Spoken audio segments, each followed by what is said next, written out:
दोस्तों आज जो कॉमिक्स हम पढ़े हैं उसका नाम है सर्प यज्ञ। ये राज कॉमिक्स वालों की कहानी है, तो पढ़ते हैं इसको। सर्प यज्ञ। पोष करने के राजा कुशध्वज ने अपने आसपास के अनेक राज्यों को जीतकर अपना साम्राज्य दूर दूर तक फैला लिया था, किंतु साम्राज्य विस्तार की उसकी लालसा भी शांत नहीं हुई थी। सेनापति, आज ही पद्मनाभपुर के राजा सालपनी को संदेश भेजो कि वह हमारी अधीनता स्वीकार करे, नहीं तो उसके राज्य पर आक्रमण कर दिया जाएगा। और जब राजा कुशध्वज का दूत उसका संदेश लेकर राजा सालपनी के दरबार में पहुंचा तो नहीं, हम राजा कुशध्वज की अधीनता स्वीकार नहीं करेंगे महाराज। आपको यह इनकार बहुत महंगा पड़ेगा। अब हमारी और आपकी भेंट युद्ध के मैदान में होगी। हम भी युद्ध के मैदान में अपनी तलवारों से तुम्हारा स्वागत करेंगे। उधर अपने दूत से सालपनी का उत्तर मिलते ही राजा कुशध्वज ने विशाल सेना के साथ पद्मनाभपुर पर राज्य पर आक्रमण कर दिया। पद्मनाभपुर नगर के दरवाजे अधिक समय तक कुशध्वज की सेना को नहीं रोक सके। राजा सालपनी ने कुशध्वज का बहुत बहादुरी से मुकाबला किया। अब तुम मेरे हाथों से नहीं बच सकोगे सालपनी, ओह। लेकिन अंत में कुशध्वज ने उसे घायल कर दिया। सालपनी को बंदी बनाकर राजा कुशध्वज के सामने लाया गया। सालपनी, यदि तुम अभी हमारी अधीनता स्वीकार कर लो तो हम तुम्हें मुक्त कर सकते हैं, लेकिन तुम्हें प्रतिवर्ष 1 लाख स्वर्ण मुद्राएं भेंट करनी होगी। मुझे स्वीकार है महाराज। सेनापति, राजा सालपनी की जंजीरें खोलकर इन्हें मुक्त कर दिया जाए, जो आज्ञा महाराज। और फिर सेनापति ने एक सैनिक को संकेत किया तो उसने राजा सालपनी की जंजीरें खोल दी। तत्पश्चात राजा सालपनी वापस अपने राज्य लौट गया। कुछ ही वर्षों में कुशध्वज का साम्राज्य बहुत दूर दूर तक फैल गया था, लेकिन उसकी साम्राज्य विस्तार की लालसा और बढ़ती जा रही थी। वह बहुत अभिमानी हो गया था। एक दिन कुशध्वज ने अपने सेनापति से कहा, सेनापति, पृथ्वी के अनेक राज्यों को जीतकर हमने अपने साम्राज्य में मिला लिया है। अब हम स्वर्गलोक पर भी अधिकार करना चाहते हैं। स्वर्गलोक पर आक्रमण की तैयारी शुरू की जाए। जो आज्ञा महाराज। मैं आज से ही आक्रमण की तैयारी आरंभ कर देता हूँ। हा। अब स्वर्गलोक पर भी मेरा अधिकार होगा। देवराज इंद्र को बंदी बनाकर रखूंगा और अप्सराएं मेरे आदेश पर नृत्य किया करेंगी। इधर राजा कुशध्वज स्वर्गलोक पर अधिकार की कल्पना में खोया था। उधर पोचकंडी नगर के समीप अलौकिक परिवर्तन हो रहा था। रातों रात वहां एक सुंदर वन उग आया था। कुछ ही दिनों बाद महर्षि दुर्वासा उस वन के समीप से गुजरे तो उस वन की प्राकृतिक सुंदरता देखकर मंत्र मुग्ध होकर रह गए। आह, कितना शांत सुरम्य वातावरण है। मुझे ऐसे वातावरण में की तलाश थी। अब मैं यहीं बैठकर तपस्या करूंगा।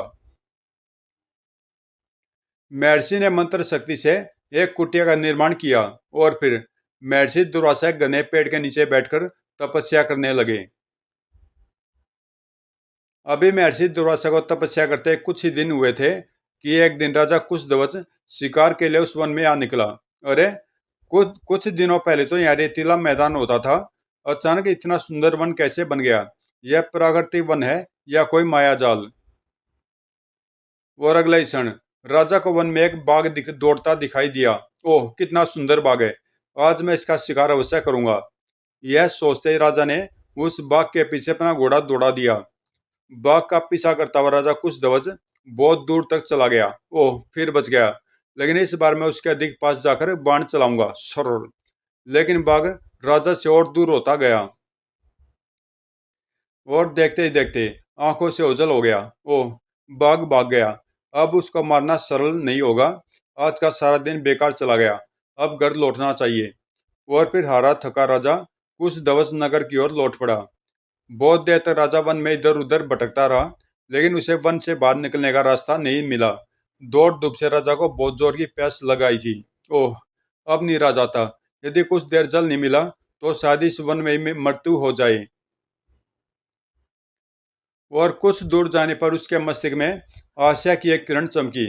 वहां कोई महर्षि की कुटिया दिखाई दे रही है। अवश्य ही वहां जल मिलेगा।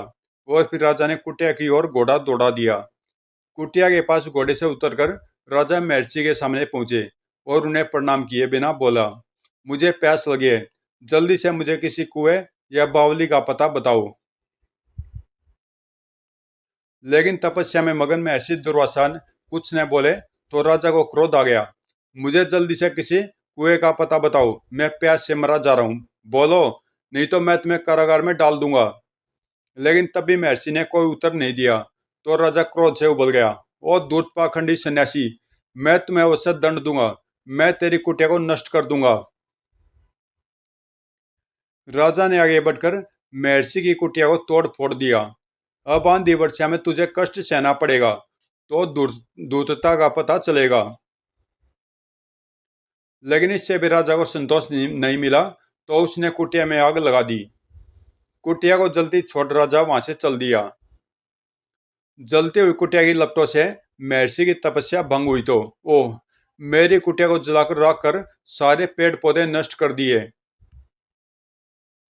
तभी महर्षि की दृष्टि उस नाग पर पड़ी जो जलती हुई कुटिया से बाहर निकला था। ओह, यह नाग भी मेरी कुटिया में जल गया। महर्षि के कदमों के पास पहुंचते ही नाग ने दम तोड़ दिया। ओह, जिस दुष्ट ने मेरी कुटिया को जलाकर उस नाग की हत्या की है, उसकी मृत्यु भी इस नाग के द्वारा होगी। महर्षि ने मंत्र बोला तो अगले क्षण ही नाग जीवित हो उठा। नाग, मैंने तुम्हें केवल राजा को उसे किए की सजा देने के लिए जीवित किया है। अगर तुमने ऐसा नहीं किया तो तुम पुनः जलकर भस्म हो जाओगे। महर्षि, मैं आपकी आज्ञा का अवश्य पालन करूंगा। महर्षि दुर्वासा को प्रणाम करके नाग पोषकर्णी नगर की ओर चल दिया। उधर कुछ दिनों बाद राजा कुशध्वज ने अपने राजज्योतिषी को बुलाकर कहा, राजज्योतिषी, स्वर्ग पर आक्रमण की सब तैयारियां पूरी हो चुकी है। अब स्वर्ग पर आक्रमण के लिए कोई शुभ मुहूर्त बताओ। महाराज, मैं भी ज्योतिष ग्रंथों की सहायता से शुभ मुहूर्त निकालता हूँ। और फिर राज ज्योतिषी मुहूर्त देखने लगा। अचानक एक पृष्ठ पर कुछ पढ़ते ही राज ज्योतिषी बुरी तरह चौंक पड़ा। नहीं नहीं, ऐसा नहीं हो सकता। क्या नहीं हो सकता राज ज्योतिषी? हम भी सुनना चाहते हैं। महाराज, धैर्य रखे, आपके जीवन का तारा टूट चुका है। आगामी पूर्णिमा को, नहीं नहीं, मैं कैसे कहूँ, स्पष्ट कहो राज ज्योतिषी। ज्योतिष ग्रंथ में लिखा हमारा भविष्य में शीघ्र बताओ। महाराज, आगामी पूर्णिमा को एक नाग द्वारा काटने से आपकी मृत्यु मृत्यु हो जाएगी।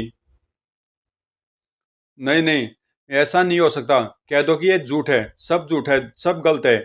यह सच है महाराज। किसी महर्षि के शाप के कारण एक नाग आपको काटने आएगा। और तभी राजा कुशध्वज के मस्तिष्क में महर्षि की कुटिया को जलाने का दृश्य उभर आया। राजा कुशध्वज ने अपने महामंत्री और दूसरे सभासदों को महर्षि की कुटिया जला देने की सारी कहानी सुना दी। महामंत्री, अवश्य उस महर्षि ने हमें ऐसा शाप दिया होगा। हाँ महाराज, ऐसा ही हुआ होगा।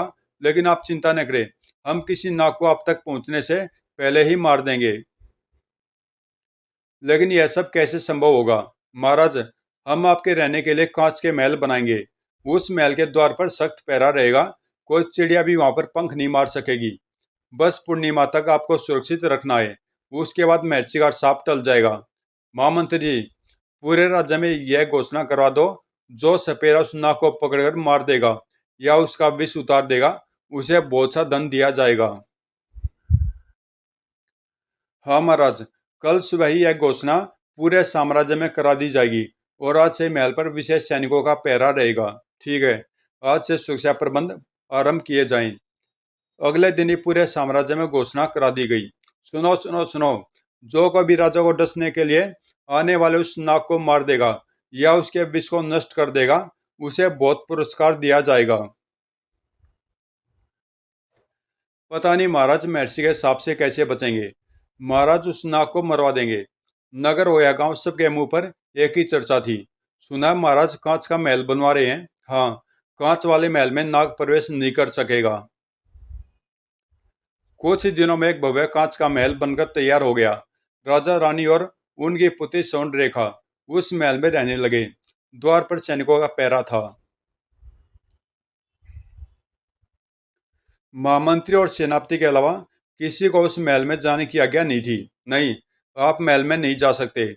महल के चारों तरफ अनेक सपेरों को नाग पकड़ने के लिए रखा गया था। P P. उधर महर्षि दुर्वासा के हिसाब से जीवित नाग पोषकर्णी नगर की ओर चल दिया।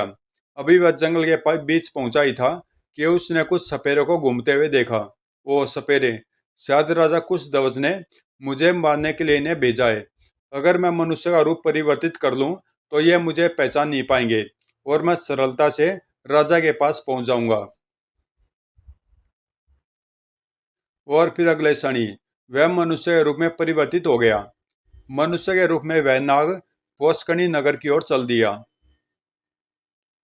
उधर अमरपुर गांव में जब एक ब्राह्मण शिवदत्त ने राजा कुशध्वज की घोषणा सुनी तो उसने अपनी पत्नी से कहा, शिवरानी, मैंने अपने मित्र राजा कुशध्वज को नाग के काटने से बचाने का निश्चय किया है। मैं कल प्रातः पोस्कनी जाऊंगा। राजा कुशध्वज और तुम्हारा मित्र, लेकिन राजा ने तो कभी तुम्हारी कोई सहायता नहीं की। हाँ, मैंने तुम्हें कभी नहीं बताया। बचपन में हम दोनों एक ही मुनि के पास शिक्षा ग्रहण करते थे। मुझे जाना ही होगा। और फिर शिवदत्त पोस्कनी नगर की ओर चल दिया। उधर नाग जब पोस्कनी नगर के समीप के जंगल में पहुंचा तो उसे शिवदत्त ब्राह्मण जाता हुआ दिखाई दिया। नमस्कार ब्राह्मण देवता, आज सुबह सुबह कहाँ जा रहे हो? राजा ने अपने काल नाग को मारने की घोषणा कराई है। मैं राजा को उस नाग के विष से बचा सकता हूँ। मेरे पास ऐसी मंत्र शक्ति है। अच्छा, तो तुम नाग के विष से राजा को बचाने जा रहे हो? हाँ, अपने राजा की रक्षा करना मेरा धर्म है। और फिर राजा मुझे बहुत सा पुरस्कार भी देगा। लेकिन तुम उस नाग के विष को कैसे निष्क्रिय कर सकोगे? सुना वह नाग महर्षि द्वारा जीवित करके भेजा गया है। भले वह कितना भयंकर नाग क्यों न हो, मेरे लिए उसके विष को निष्क्रिय करना कोई मुश्किल काम नहीं है। आपको अपनी शक्ति पर इतना विश्वास है, लेकिन मैं कहता हूँ कि आप उस नाग का विष निष्क्रिय नहीं कर पाएंगे। तुम इतने विश्वास से ऐसी बात क्यों कह रहे हो? पहले ना कुछ शक पकाया, फिर कुछ सोचकर बहुत नम्र स्वर में बोला, क्षमा करे, मैं ही वह नाग हूँ। मैं राजा को काटने जा रहा हूँ। मैं जानना चाहता हूँ कि क्या आप सचमुच मेरे विष के प्रभाव को नष्ट कर सकते हो? नाग,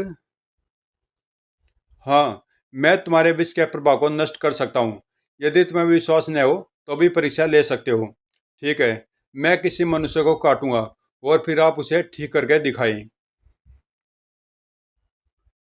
कुछ दूर चलने पर उन्होंने एक नवयुवक को लकड़ियां काटते हुए देखा।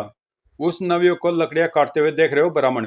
मैं अभी इस नवयुवक को काटता हूँ और फिर आप इसे जीवित करके दिखाना। मैं तुम्हारे विष के प्रभाव को निष्क्रिय करके उसे अवश्य जीवित कर लूंगा। अगले क्षण ही नाग मनुष्य के रूप में नाग के रूप में परिवर्तित हो गया। अगले क्षण नाग मनुष्य के रूप से नाग के रूप में परिवर्तित हो गया। नाग बनकर वह तेजी से युवक की ओर बढ़ा। और फिर पल भर की देर किए बिना नाग ने उस वृक्ष के पास पहुंचकर फुंकार मारी और पेड़ जल उठा। ओह नाग, पेड़ को जला दिया! फुस! भयभीत युवक जलते हुए वृक्ष से नीचे कूदा। ओह! लेकिन अभी वह युवक उठकर भागता कि नाग ने झपट कर उसे काट लिया। ओह! नाग ने मुझे काट लिया! बचाओ! और कुछ देर में वह जलकर मर गया। नाग फिर मनुष्य के रूप में परिवर्तित हो गया। ब्राह्मण देवता, देखा मेरे विष का प्रभाव? क्या आप इस वृक्ष और युवक को जीवित कर देने की शक्ति रखते हो? तुम्हें अपने विष पर इतना अभिमान है तो मैं भी अपनी मंत्र शक्ति पर अभिमान कर सकता हूँ। शिवदत्त ने उस युवक के पास पहुंचकर कुछ मंत्र बोले और अपने लोटे से कुछ जल छिड़का। सर्प विषम नाशस्तु। अगले क्षण वह युवक उठ खड़ा हुआ और वृक्ष लहराने लगा। नमस्कार। युवक फिर उस वृक्ष के पास जाकर लकड़ियां काटने में व्यस्त हो गया। नाग और ब्राह्मण फिर आगे की ओर चल दिए। अब क्या सोच रहे हो नागराज? ब्राह्मण देवता, आपके पास सचमुच शक्तिशाली मंत्र शक्ति है, लेकिन आप लौट जाएं।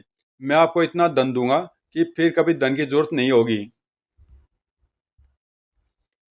राजा से मुझे धन के साथ साथ बहुत सम्मान भी मिलेगा।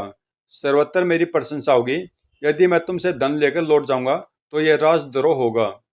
और अगर मैंने राजा को नहीं काटा तो महर्षि मुझे अपने साप से भस्म कर देंगे। मैं एक बार जीवन पाकर मरना नहीं चाहता। कुछ क्षण रुककर नाग बोला, ब्राह्मण देवता, इस राजा की आयु केवल 1 सप्ताह शेष रह गई है। फिर ऐसे राजा को बचाने से तुम्हें क्या मिलेगा? वैसे भी 1 सप्ताह बाद राजा मर जाएगा। यह तुम कैसे कह रहे हो कि एक सप्ताह के बाद राजा की मृत्यु हो जाएगी?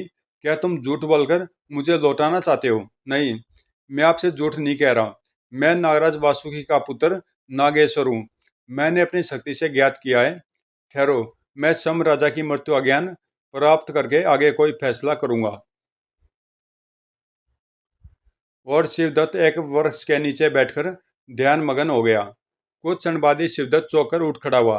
तुम्हारी यह बात ठीक है। राजा की मृत्यु एक सप्ताह में हो जाएगी। मैं महर्षि का साफ झूठा नहीं होने दूंगा। ब्राह्मण देवता, मेरे पास एक नागमणि है। इस मणि से आप जो कुछ भी मांगोगे तुरंत मिल जाएगा। मैं यह मणि आपको देता हूँ।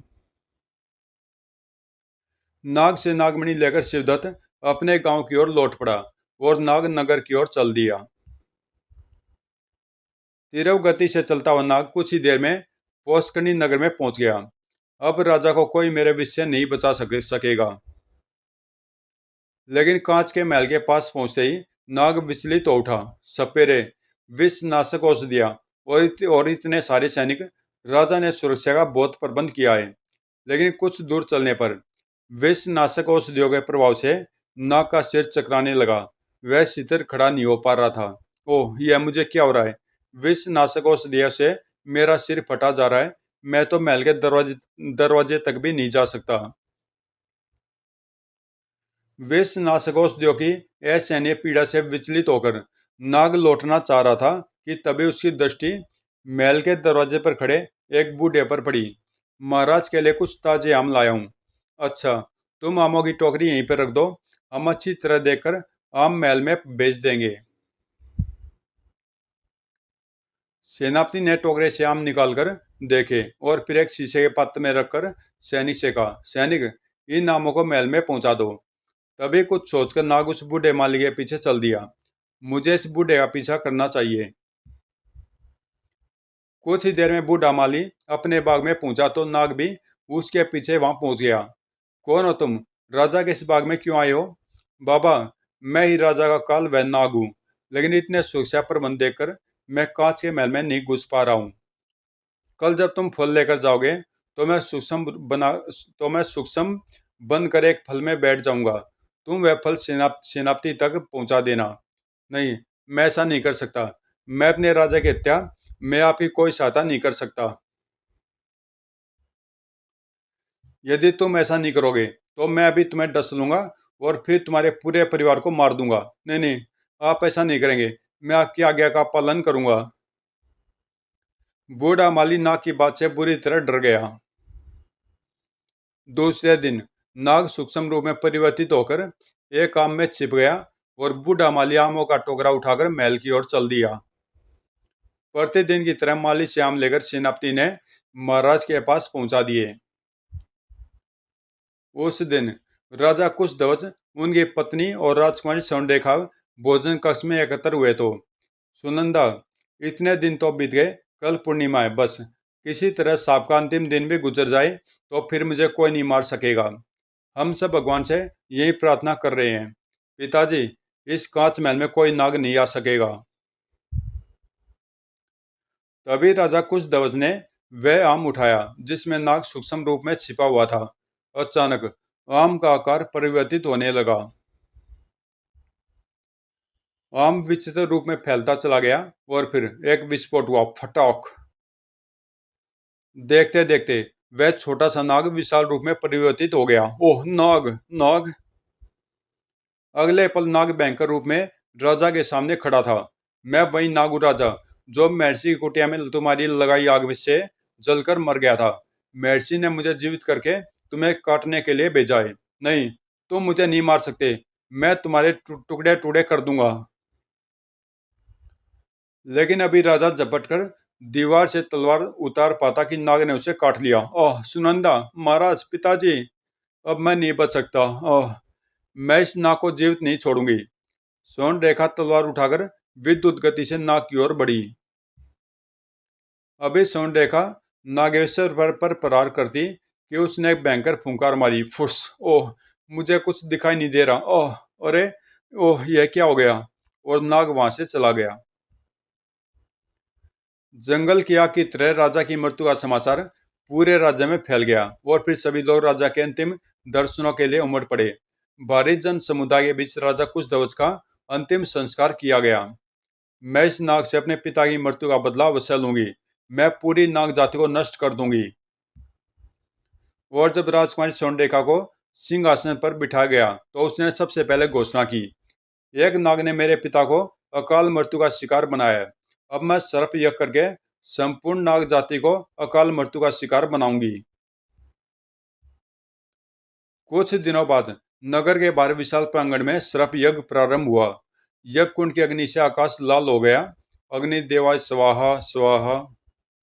उधर समय बीतने के साथ अग्नि प्रचंड प्रचंड होती गई और नाग उस अग्नि कुंड में गिरकर भस्म होने लगे। अग्नि देवाय स्वाहा, गरुड़ देवाय स्वाहा।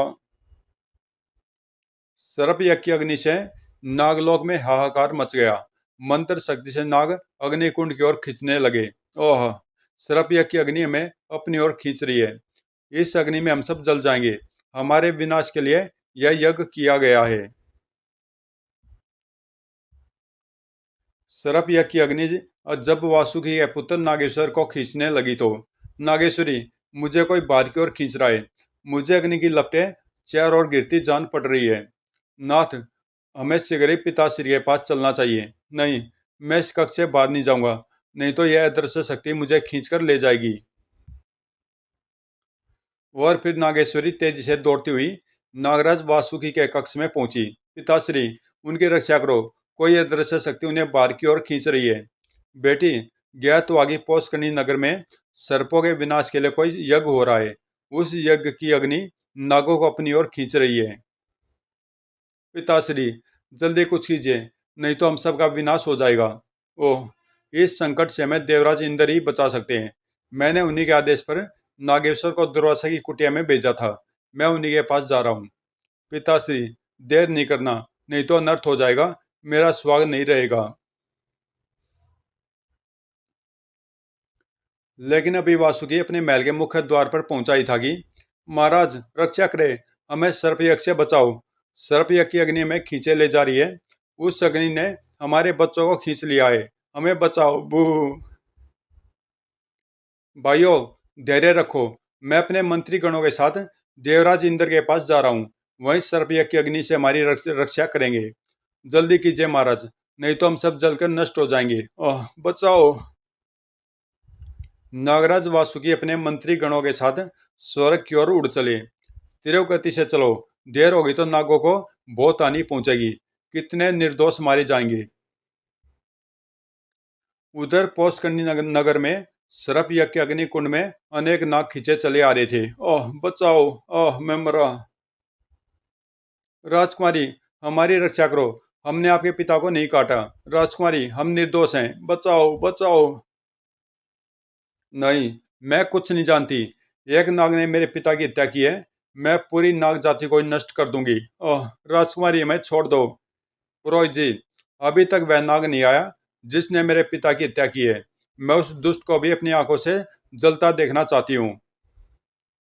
राजकुमारी, हम शक्तिशाली मंत्रों की आहुति देकर उस नाग को भी नागलोक से खींच लेंगे। आप कुछ देर प्रतीक्षा करें, लेकिन मैं अधिक समय प्रतीक्षा नहीं कर सकती।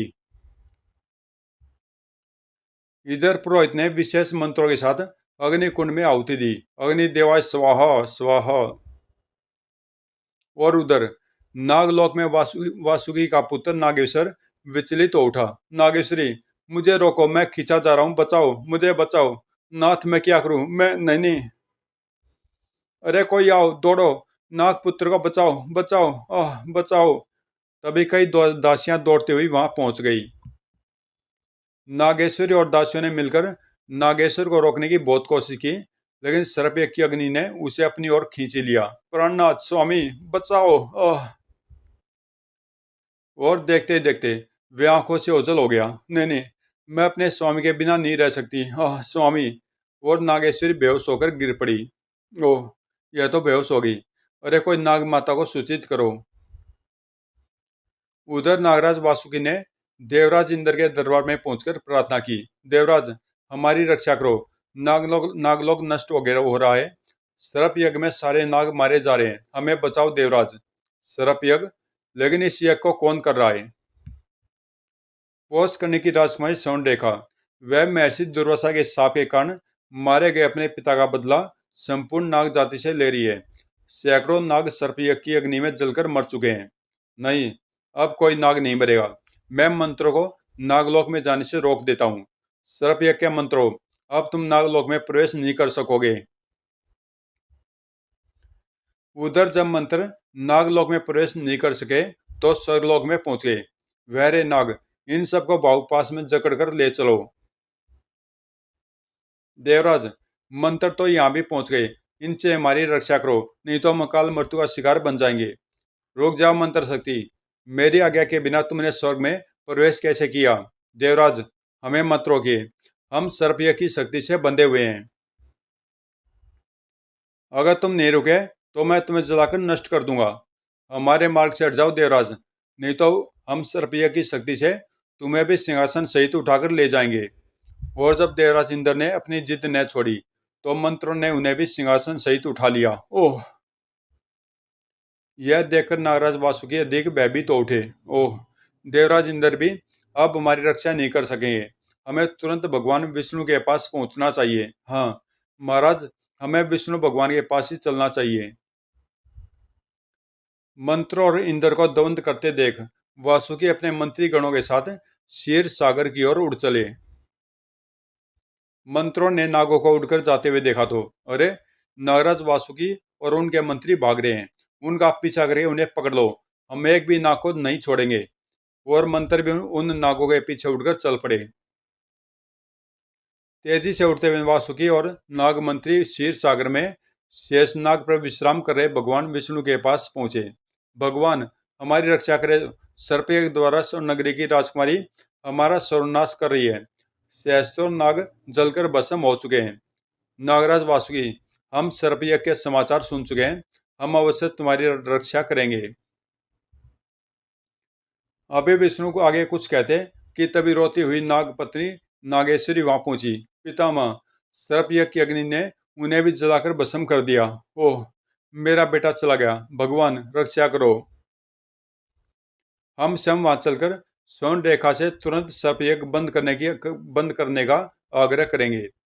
और विष्णु शेषनाग सहित उड़कर पोषकनी नगर की ओर चल दिए। पोषकनी नगर में अग्निदेवाय स्वाहा स्वाहा।